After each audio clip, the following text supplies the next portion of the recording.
नमस्कार। जब भी हमारे आसपास चीज़ें हमारे अनुसार नहीं चल रही होती हैं, तो ह्यूमन टेंडेंसी होती है कि हम सबसे पहले बाहरी चीज़ों में बदलाव करने की कोशिश करते हैं। और शायद ऐसा हम इसलिए करते हैं क्योंकि बाहरी चीज़ों में बदलाव करना एक आसान रास्ता होता है।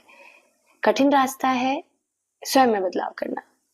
जैसे कि 2 बच्चे हैं और दोनों सेम स्कूल जा रहे हैं, सेम कोचिंग जा रहे हैं। लेकिन फिर भी एक बच्चा ऐसा है जो क्लास में टॉप कर रहा है, बहुत अच्छे नंबर्स लेकर के आ रहा है और दूसरा बच्चा है जो औसत नंबर लेकर के आ रहा है या शायद नंबर लाइन पे पास हो रहा है या पास भी नहीं हो रहा है, शायद फेल हो जा रहा है। अब इस ऐसे में क्या होता है कि पेरेंट्स जो हैं, वो सोचते हैं कि या तो स्कूल बदल देते हैं या फिर कोचिंग टीचर बदल देते हैं। इससे उन्हें लगता है कि शायद बच्चे का रिज़ल्ट इम्प्रूव होगा।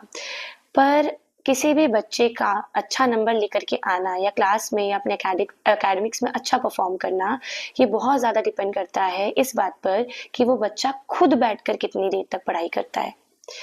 मैं यहाँ पर स्कूल का होमवर्क कंप्लीट करने की बात या अपनी ट्यूशन क्लासेस का होमवर्क कंप्लीट करने की बात नहीं कर रही हूँ। यहाँ पे मैं बात कर रही हूँ कि इन सब काम को करने के बावजूद बच्चा खुद अपनी इच्छा से बैठकर कितनी देर तक पढ़ता है। इसे हम कहते हैं सेल्फ स्टडी। जितना ज़्यादा बच्चा सेल्फ स्टडी में टाइम देगा, उतना ज़्यादा ही बच्चे का जो एकेडमिक बैकग्राउंड है, वो स्ट्रॉन्ग होगा। बच्चा खुद से सीखने की कोशिश करेगा, जितना ज़्यादा वो उतना ही बेटर बनता जाएगा अपनी पढ़ाई में। अब एज़ अ टीचर हम बच्चों को कई बार एनकरेज करते हैं कि आप खुद से बैठो, पढ़ो, जो चीज़ नहीं आए वो आकर आप पूछ भी सकते हो, आप हमें इन्वॉल्व करो इसमें, बताओ आपने आज क्या पढ़ा। कुछ बच्चे हैं जो सुनते हैं, वो ये काम करते हैं, पर बहुत सारे ऐसे बच्चे हैं जो ये नहीं करते। ऐसे में पेरेंट्स और टीचर्स दोनों को साथ मिल कर के आना पड़ेगा। दोनों को ये ध्यान रखना पड़ेगा कि बच्चा अपने स्कूल का काम कंप्लीट करने के बाद, अपनी कोचिंग क्लासेस का काम कंप्लीट करने के बाद खुद से भी पढ़ाई करने बैठे।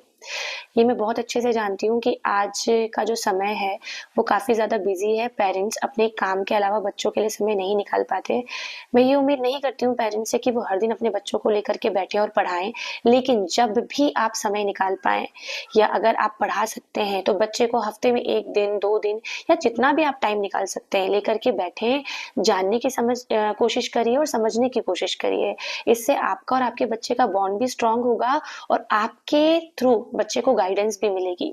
टीचर्स का काम तो है ये बताना, जो वो रेगुलर बेसिस पे बताते भी हैं, पर बच्चा ये घर पे कर रहा है कि नहीं कर रहा है, ये बात टीचर्स चेक नहीं कर सकते।